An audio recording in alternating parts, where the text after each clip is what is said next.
Bonjour à tous, c'est Michael J et aujourd'hui je vais vous parler d'un projet. Un projet sur lequel je travaille depuis longtemps et j'ai décidé de présenter le prototype en vidéo. Il s'agit d'un jeu de société, un mélange entre jeu de plateau et jeu de cartes. Ça s'appelle Pick and Mine. Jouable de 2 à 4 joueurs, le but sera d'explorer une mine à la recherche d'un trésor. Je vous expliquerai les règles un petit peu plus tard. Tout d'abord, on va se concentrer sur le design de la boîte. Je souhaite créer un jeu qui puisse se transporter partout. Les dimensions de la boîte sont 52 mm de largeur, 75 mm de hauteur et 35 mm de profondeur. Mais le plus important bien sûr c'est ce qu'elle contient, donc on va voir ça tout de suite. Le jeu sera fourni avec 4 pions, un rouge, un bleu, un jaune et un vert, un dé et 125 cartes. Il y a 3 types de cartes différentes. Il y a les points de départ, représentés par les échelles, les cartes objets, ainsi que les cartes plateaux. Ce sont les cartes plateaux qui vont matérialiser le terrain de jeu. Quand j'ai voulu créer ce jeu de cartes, tout tournait autour de l'idée que chaque partie doit être différente. Alors je me suis dit, pour varier au mieux les parties, il faudrait faire en sorte que le terrain lui-même soit différent à chaque partie, ce qui donne une réelle sensation de découverte à chaque partie. Il y a différentes variantes des cartes plateaux.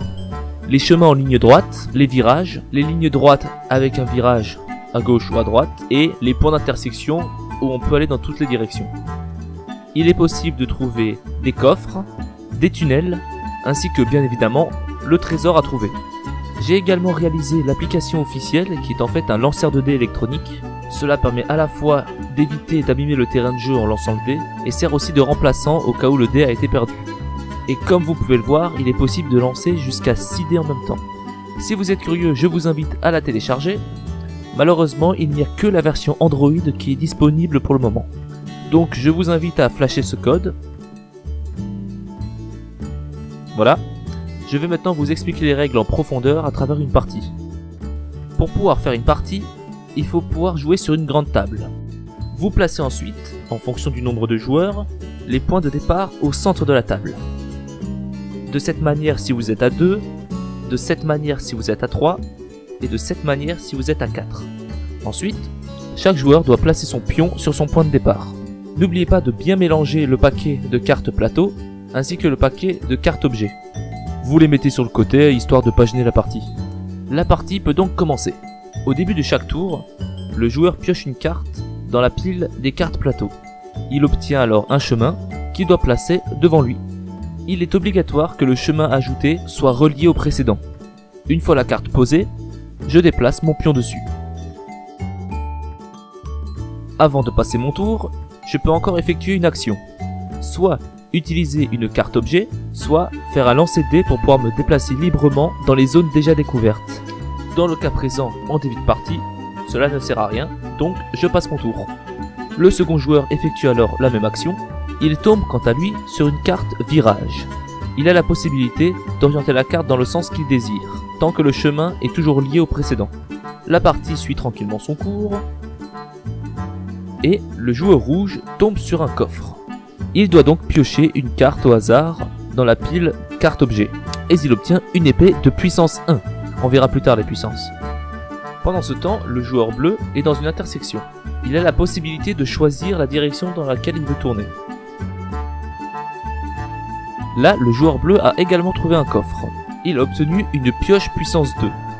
Comme dit précédemment, il a la possibilité d'utiliser un objet ou bien de revenir en arrière. Dans ce cas précis, il décide d'utiliser sa pioche.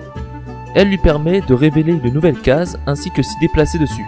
L'indice de la carte étant de 2, il peut effectuer 2 fois cette action. A noter que ces actions doivent être obligatoirement effectuées les unes après les autres. Il est par exemple interdit de piocher directement 2 cartes et de positionner celles qui nous arrangent. On peut uniquement les positionner dans l'ordre du paquet. Le joueur rouge, quant à lui, a réussi à trouver la case où se trouve le trésor. Il ne peut pas l'ouvrir parce qu'il ne possède pas encore les 4 clés obligatoires pour pouvoir ouvrir ce coffre. Ces 4 clés sont en fait des objets que l'on peut trouver aléatoirement dans les coffres standards. Le joueur rouge est donc obligé de laisser tomber. Il passe son tour, et voilà que le joueur bleu a réussi à relier les 2 galeries. Il est maintenant possible pour les 2 joueurs de se rencontrer, et à ce moment-là, il y a confrontation. Un duel opère entre les 2 joueurs qui se rencontrent. C'est à ce moment-là que les épées ont leur utilité. Le joueur possédant le plus d'épées remporte la manche. Leurs indices de puissance sont évidemment cumulables. Si aucun des joueurs ne possède d'épée ou s'il y a égalité, la confrontation se règle par un simple pierre-feuille-ciseaux. Ou autre chose, c'est à vous de voir après. Le gagnant quant à lui récupère tous les objets de l'adversaire. Quant au perdant, il revient à son point de départ. De retour à son point de départ, le joueur bleu est désormais obligé d'utiliser un dé pour se déplacer dans les zones déjà explorées. Il peut ensuite soit utiliser un objet, soit passer son tour. La partie suit donc son cours à nouveau, et là, le joueur bleu tombe sur une case tunnel. Inutile pour le moment, mais le voilà confronté à un autre problème. Un cul-de-sac.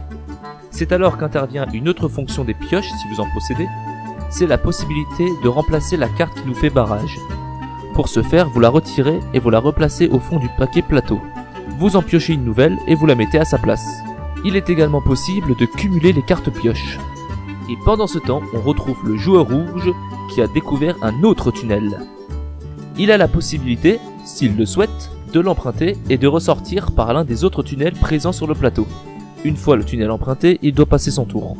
Et au fur et à mesure de leur exploration, les joueurs vont révéler de plus en plus la carte du jeu, et on s'aperçoit que ça peut prendre beaucoup de place. Maintenant qu'il n'y a plus de cartes plateau disponibles, il ne vous reste plus qu'à vous confronter aux autres joueurs afin de récupérer les clés qu'il vous manque. Une fois les 4 clés en votre possession, hâtez-vous vers le coffre au trésor. Ce n'est alors qu'après avoir trouvé le diamant que vous devez vous dépêcher de remonter à la surface, en retournant à votre point de départ, ainsi que ceux des adversaires. Après tout, l'importance, c'est de sortir. Si vous y parvenez, la partie est terminée, vous avez gagné. Merci à toutes et à tous de m'avoir écouté, j'espère que cette vidéo vous a plu, et que surtout mon jeu de cartes vous ait plu, donc n'hésitez pas à donner votre avis. Moi, de mon côté, je vais tenter de le commercialiser.